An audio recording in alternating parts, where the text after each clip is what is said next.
Hello guys, welcome to our channel. This is Teja. ప్రస్తుతం మనతో పాటు సీనియర్ జర్నలిస్ట్ దాము బాలాజీ గారు ఉన్నారు. నమస్తే సార్. నమస్తే. సో మొత్తానికి విజయమ్మ గారు ఇన్ని రోజులు బయటకు రాకుండా మీడియా ముఖంగా ఈ రోజు వచ్చి షర్మిలను గెలిపించారంటూ కూడా చెప్పడం మనం చూసాం. అంటే దీన్ని బట్టి మనం ఏం అర్థం చేసుకోవాలంటే ఇండైరెక్ట్ గా జగన్ ని ఓడించాలని చెప్తుందా, లేకపోతే డైరెక్ట్ గా షర్మిల గారిని గెలిపించాలని చెప్తుందా? సో దీన్ని బట్టి మనం ఏం అర్థం చేసుకోవాలి? విజయమ్మ గారి రోల్ గురించి ముందు నుంచి చర్చ ఉంది. ఎందుకంటే ఆమె ఒకప్పుడు జగన్ జైల్లో ఉన్నప్పుడు నిజానికి వాళ్ళ ఇంట్లో ముగ్గురు స్త్రీలే పార్టీని నిలబెట్టారు. ఇటు బిజినెస్ని, అంటే బిజినెస్ ఏమో భారతి చూస్తుంది, ఇటు పార్టీని పార్టీ శ్రేణుల్ని నిలబెట్టడంలో తల్లి కూతురు షర్మిల అండ్ విజయమ్మ ఒక రకంగా వాళ్ళ పట్ల సింపతి రావడానికి కూడా వీళ్ళు ఏంటంటే వెరీ బిలో మిడిల్ క్లాస్ స్త్రీలాగా ఉండడం, వాళ్ళ వేషధారణ కానీ వాళ్ళు కూర్చొని అక్కడ ఫుట్పాత్ దగ్గర కూర్చోవడం, ఇవన్నీ కూడా ఒక సింపతి క్రియేటర్కి పనికొచ్చాయి. అదే కాకుండా వాళ్ళు జనంలోకి వెళ్ళడం, మాట్లాడి ఇదంతా చేయడం వల్ల పార్టీ చచ్చిపోతుందన్న వాళ్ళు చాలామంది ఉన్నారు. జగన్ జైలుకి వెళ్ళాడు, ఇంక పార్టీ పని వీషు అన్నవాళ్ళు బోల్డ్ మంది నాతో కూడా చెప్పిన వాళ్ళు ఉన్నారు. కానీ అది లేకుండా నిలబడడానికి వన్ ఆఫ్ ద ఫ్యాక్టర్స్ వీళ్ళు చేయడం అన్నమాట. సో అప్పటి నుంచి విజయమ్మ జగన్తో ఉంది ప్రతి విషయంలో కూడా. బట్ ఆ తర్వాత షర్మిల రాజకీయాల్లోకి రావాలనుకునేసరికి తెలంగాణలో ఆమె తన కార్యక్షేత్రాన్ని ఎన్నుకునింది. విజయమ్మ కూడా కూతురుతో కూడా వెళ్ళిపోయింది. ఎందుకంటే జగన్ ఆల్రెడీ సీఎం అయ్యాడు, తన అవసరం ఇంకా తనకి లేదు, తన అవసరం కూతురుకు ఉంటుందని ఆమె అనౌన్స్ చేసింది. ఇక్కడ గౌరవాధ్యక్షులు కూడా రాజీనామా చేసేసి వెళ్ళిపోయింది. అప్పటి నుంచి ఆమె అక్కడ ఉంది. అప్పటికి కూడా ఆమె మేజర్గా సపోర్టింగ్ రోల్లోనే ఉంది. ఆమె ఎప్పుడు యాక్టివ్గా ముందుకు రాలేదు. ఎప్పుడో షర్మిల మీద పోలీసులు వచ్చినప్పుడు కూడా ఒక తల్లిగా ఆమె వచ్చి పోలీసులతో కూడా ఫైట్ చేసింది. సో ఆ రకంగా ఆమె ఉంది. మధ్యలో ఆమె నాలో నేను అనే ఒక ఆటోబయోగ్రఫీ బుక్ కూడా రాసింది. ముఖ్యంగా తను తర్వాత రాజశేఖర రెడ్డి తన కుటుంబాన్ని గురించి రాజకీయంగా కూడా ఎంతవరకు అవసరం అంతవరకు రాసింది. సరే, ఈ నేపథ్యంలో షర్మిల ఇప్పుడు తన మాట వినకుండా ఇక్కడికి రావడంతో ఆమె ఒక రకంగా ఇబ్బందులు పడింది. ఎందుకంటే రాజశేఖర రెడ్డిని జైల్లో పెట్టిన కాంగ్రెస్ పార్టీలో షర్మిల చేరి షర్మిల పిసిసి ప్రెసిడెంట్ అయినప్పుడు ఈమె ఓపెన్గా ఇప్పుడు షర్మిల వైపు వచ్చి మాట్లాడాలన్నా ఇబ్బంది, పైగా జగన్కి యాంటీగా ఉంది. సో ఇద్దరూ తనకి రెండు కళ్ళు లాంటి వాళ్ళే. నిజానికి ఆమె బుక్లో కూడా రాసింది ఏంటంటే జగన్ నాకు ఇష్టమైన కొడుకు, షర్మిల ఏమో వైఎస్ఆర్కి ఇష్టమైన కూతురు. షర్మిల వైఎస్ఆర్తో చాలా క్లోజ్గా ఉండేది. రోజుకు ఆయన బయటికి వెళ్తే ఏమై చిన్నప్పుడు 100 ముద్దులు ఎంచి మరీ పెట్టించుకొని వెళ్ళేవాడు, అంత ఇష్టం. అయితే పెళ్లికి సంబంధించి మాత్రం వాళ్ళిద్దరి మధ్య దాదాపు 1-2 ఇయర్స్ గ్యాప్ వచ్చేసింది అనేది ఇవన్నీ కూడా రాసింది. అయితే జగన్ నాతో క్లోజ్గా ఉంటాడు అనేది కూడా రాసింది.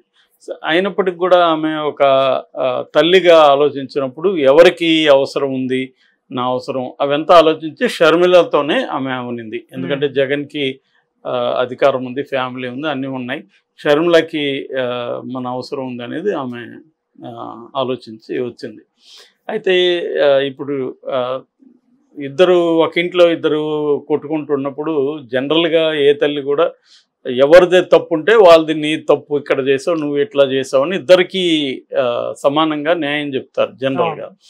సో ఇక్కడ అట్లా చెప్పే పరిస్థితి లేదు. ఎందుకంటే జగన్ ఈమెని షర్మిలకి ఏం అన్యాయం చేశాడనేది ఇప్పటికి కూడా మనకి ఎవరికి క్లియర్గా తెలియదు. మొన్నేమో ఇంటర్వ్యూలో జగన్ ఆమె రాజకీయ ఆకాంక్షలు ఉన్నాయి, అది నేను ఒకే ఇంట్లో ఒకే జనరేషన్లో అది ఇబ్బంది అనేసి నేను ఇవ్వలేదని చెప్పాడు. మరి ఆమె కూడా ఇప్పుడు తల్లి కూడా షర్మిల వైపు నిలబడి చెప్పే పరిస్థితి లేదు. ఎందుకంటే కొంతమంది చెప్తున్నది ఏంటంటే రాజశేఖర రెడ్డి ఉన్నప్పుడే అనుకున్నారు జగన్నే వారసుడిగా ముందుకు తీసుకురావాలి, ఈ ఫ్యామిలీని ఇంకెవరు వద్దని అనుకున్నారు, దాని ప్రకారమే జగన్ వచ్చాడు, అందరి నిర్ణయం ఇది, అప్పుడు షర్మిల కూడా ఉంది అనేది కూడా ఒక వార్త వైరల్ అవుతుంది. ఏదేమైనా ఆమెకి తల్లిగా అయితే వీళ్ళిద్దరి మధ్య గొడవ అనేది ఇబ్బందికరమైంది. అందులో ఇప్పుడు ఎలక్షన్ టైము, ఎలక్షన్ లేకపోతే ఆమె షర్మిలతోనే ఉంటుంది. అయితే ఈ క్యాండిడేట్లు అనౌన్స్ చేయకముందు ఇడుపుల పైకి వచ్చినప్పుడు ఆమెను కూడా పిలిచాడు, తల్లిని కూడా జగన్ వచ్చింది, తనని కౌగిలించుకుంది, తనని ముద్దు పెట్టుకుంది, అవన్నీ కూడా విజువల్స్ ఉన్నాయి. సో ఒక కొడుకుగా తను మళ్ళీ సీఎం కావాలని ఆమె ఆశీర్వదించుండొచ్చు. అట్లాగే కూతురు పిలిచినప్పుడు కూడా వచ్చింది, కూతురుతో పాటు ఏడుస్తూ ఆమె బైబిల్ చేతులు పట్టుకొని ప్రేయర్ చేసింది. కూతురు గెలవాలని కూడా ఆమె కోరుకునింది. అవును. దీన్ని కూడా రాధాకృష్ణ లాంటి వాళ్ళు యేసుక్రీస్తుకి ఇబ్బంది అవుతుంది, ఈమెది ఏ కోరిక నెరవేర్చాలని అని అన్నారు. కానీ ఆ కోరికల్లో నాకు తెలిసి షర్మిల ఏమి సీఎం అయ్యేది లేదు. ఆమె జగన్ని సీఎం కావాలని, ఈమె కడపలో గెలవాలని కోరుకుంది. ఇందులో కాంట్రడిక్షన్ ఏం లేదు కదా. ఆమె అక్కడ వరకు షర్మిల కడపలో గెలిస్తే చాలు అనేది ఆమెకుంది. అసెంబ్లీ అయినా ఒక సీటు తగ్గితే జగన్కి రేపొద్దున ఇబ్బంది అనొచ్చు. ఎంపీ ఒక సీటు తగ్గితే కొంపలే మునిగిపోయి ఈమె రేపొద్దున ఏమి కూడా మళ్ళీ కూడా జగన్ వైపు రాదని కూడా గ్యారంటీ లేదు. సో కాబట్టి తల్లిగా ఆమె ఇద్దరు పిల్లలు రాజకీయంగా వాళ్ళ ఆకాంక్షలు నెరవేరాలని కోరుకోవడంలో తప్పులేదు. అయితే ఆ తర్వాత ఏమైందంటే ఈమె కొన్ని చోట్ల విజయమ్మను పిలవండి, విజయమ్మ దగ్గర చెప్పించండి, ఇట్లాంటివి స్టేట్మెంట్లు ఇచ్చింది షర్మిల. సో అప్పుడు మీడియా కూడా ఇదే రాధాకృష్ణ వీళ్ళందరూ కూడా ఏం రాశారంటే జగన్ తల్లికాలు పోయి పట్టుకున్నాడంట, నువ్వే నన్ను రక్షించాలి అని చెప్పి ఆమె ఏడుస్తుందంట. ఇట్లేదో కథనాలు వచ్చాయి. నిజానికి జగన్ తల్లికాలు పట్టుకొని ఆమె లేకపోతే నేను ఓడిపోతానన్న పరిస్థితి జగన్కి ఏం లేదు. ఎందుకంటే జగన్కి ఒకవేళ పరిస్థితి ఉన్నా ఆమె వచ్చి ఇప్పుడు గెలిపించే పరిస్థితి ఆమెకి ఏముంటుంది, ఆమె చెప్తే ఎవరు ఓట్లు వేస్తారు. సో ఇదంతా కూడా ఏదో ఒక డ్రామాని క్రియేట్ చేయడానికి చేసిన వ్యవహారం.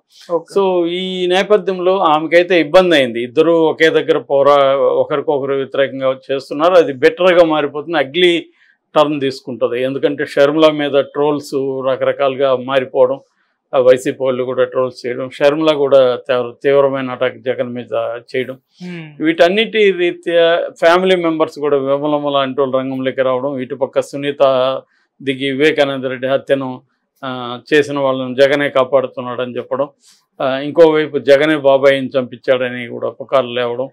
సో ఫ్యామిలీ కూడా రెండుగా విడిపోవడం. ఈ క్రమంలో ఒక తల్లిగా, ఒక రాజశేఖర రెడ్డి భార్యగా ఆమె నిర్ణయం ఏంటంటే నేను సైలెంట్గా ఉండడం బెటరు, నేను ఏ వైపు పోయినా అది ఇంకా మరింత పెంట అవుతుంది, రెండోది నాకు అది ఇబ్బంది అవుతుంది అనేది ఆమె ఆలోచించి ఆమె అన్నిటికంటే కూడా అదేదో అంటారు తప్పించుకో తిరుగువాడు ధన్యుడు సమితి టైప్లో ఆమె అమెరికాకి తన మనవరాళ్ళు అక్కడ ఉన్నారు కాబట్టి అక్కడికి వెళ్ళిపోయింది.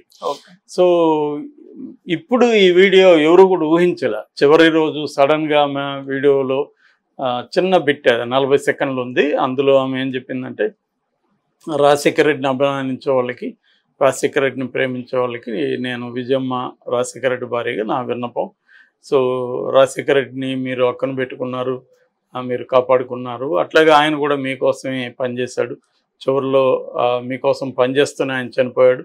సో ఇప్పుడు ఆయన బిడ్డగా షర్మిలమ్మ పోటీ చేస్తుంది, అందుకని కడప ప్రజలందరినీ కూడా నేను ప్రార్థిస్తున్నాను, ఆమెను పార్లమెంట్కి పంపండి అనేది ఇంతే చెప్పింది. ఆమె ఎక్కువ ఏమీ మాట్లాడలేదు. ఆ చెప్పిన పద్ధతి కూడా అంత బ్రైట్గా ఉత్సాహంగా ఏమీ లేదు. ఆమె ఏదో అంటే నేను చెప్పాలి కాబట్టి చెప్పాను అన్నట్టుగానే మనకు అనిపిస్తుంది ఆ వీడియో చూస్తే. మామూలుగా విజయమ్మ చాలా లైవ్లీగా మాట్లాడుతుంది, కానీ ఆ లైవ్లీనెస్ దీంట్లో లేదు.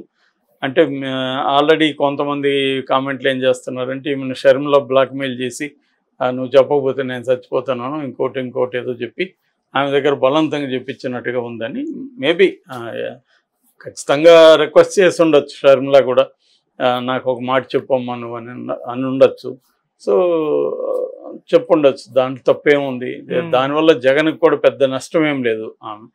ఆమె ఇప్పుడు ఆమె చెప్పినంత మాత్రాన కడప ప్రజలందరూ తల్లి విజయమ్మ చెప్పిందని సినిమాటిక్గా వెళ్ళిపోయి వేశారు కదా ఓట్లు. ఇదేం బాహుబలి సినిమా కాదు కదా, ఆమె ఏదో ఒక పిలిపిస్తే మొత్తం కదలడానికి. ఆ మాట ఎవరు పట్టించుకుంటారో తెలీదు. రాజశేఖర హార్డ్ కోర్ అభిమానులు, జగన్కి వ్యతిరేకంగా ఉండేవాళ్ళు ఎవరైనా ఉంటే షర్మిలకు ఈమె చెప్పింది కాబట్టి ఓట్లేద్దాం అనుకున్న వాళ్ళు ఎవరైనా ఉండొచ్చు, కానీ దాని ఎఫెక్ట్ ఎంత ఉంటుందని తెలియదు. ఇట్స్ ఏ సింబాలిక్ ఎఫెక్ట్ యాక్చువల్గా. అంటే ఒక రాజశేఖర రెడ్డి భార్య జగన్ తల్లి షర్మిల వెంట ఉంది చూడండి, కొడుకు వెంట లేదు అని కూటమి చెప్పుకోవడానికి అది పనికొస్తుంది. 6 గంటల లోపలే చెప్పాలి, ఆ తర్వాత కూటమి చెప్పడానికి కూడా ఏమి ఉండకపోవచ్చు. సో ఏదేమైనా దీన్ని మనం అంతవరకే చూడాలి తప్ప ఇదేదో రాజకీయ ప్రకంపనలు ఇంకోటి ఏమి క్రియేట్ చేసే అంత సీన్ లేదు. ఆమె షర్మిలను గెలిపించమని కడప ప్రజల్ని అడిగింది అంత తప్ప ఇంకా వేరే కాంగ్రెస్ పార్టీని మొత్తం రాష్ట్రంలో గెలిపించాను అదేమీ లేదు. మామూలుగా ఇవాళ అందరూ కూడా మనం చూస్తున్నాం, బన్నీ పోయి వాళ్ళ ఫ్రెండ్కి గెలిపించమన్నాడు, ఈయన చిరంజీవి కూడా ఇక్కడ విశ్వేశ్వరరెడ్డిని చేవలలో గెలిపించమన్నాడు, వెంకటేష్ వెళ్ళి ప్రచారం. అట్లా ఇది ఏంటంటే ఒక స్పెసిఫిక్గా ఫలాని వ్యక్తిని గెలిపించండి అని మాత్రమే అడుగుతున్నారు. ఎందుకంటే వాళ్ళు ఫ్రెండ్ కావచ్చు, బంధువు కావచ్చు, ఒక ఆబ్లిగేషన్ రీతే. అలాగే ఈమె ఒక తల్లిగా, వైఎస్ఆర్ భార్యగా షర్మిలాను పార్లమెంట్కి పంపమని మాత్రం అడిగింది. దీనివల్ల పెద్ద ఇది ఎఫెక్ట్ అయితే ఏమి ఉండదని నేను అనుకుంటున్నాను.